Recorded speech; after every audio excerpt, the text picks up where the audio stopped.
For more on the migration issue along the Turkish border, I'm joined by Thomas Huddleston. He's the research director of the think tank Migration Policy Group. Thanks very much for speaking to us, Thomas. President Erdogan of Turkey says millions of migrants and refugees could be heading towards Europe. Does you think that potentially we could be heading back to the migration crisis that we saw on this continent around 5 years ago? Well, the situation was very different in 2015 when we had unexpected, uncontrolled, and really, unaware of the arrivals that were coming. Now, after the EU-Turkey deal, we've given a lot of control over our borders to the Turkish government. So we're not really having a migration problem. We have a Turkish foreign policy problem, and there's a lot of fake news that's also coming out of Turkey.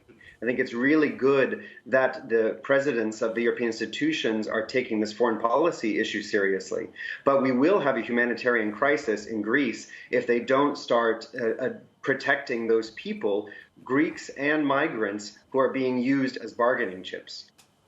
Now, the financial aid, the boats, the helicopters that are going to be sent over to Greece by the EU, do you think that's enough to shore up the defences there?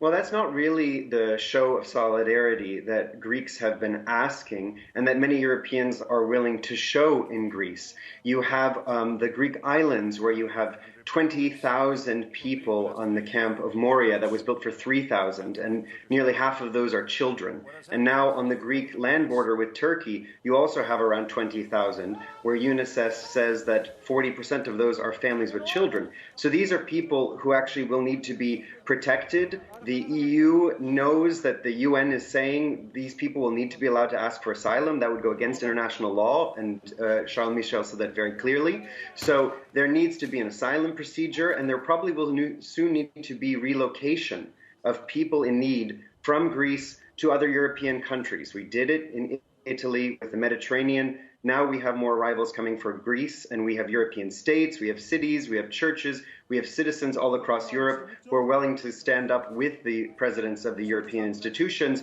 to show that solidarity.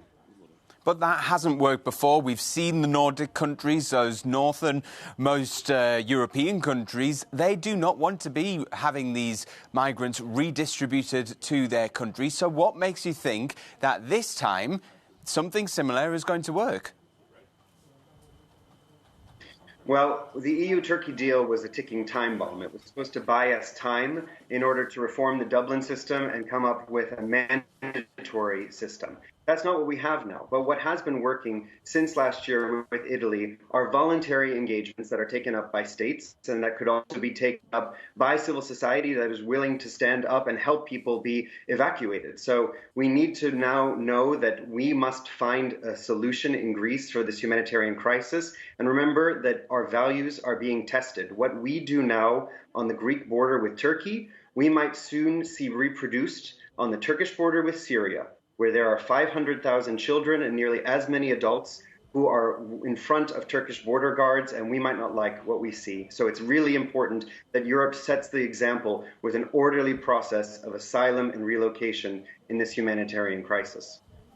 Thomas Huddleston, Migration Policy Group's Research Director, thank you very much for joining us.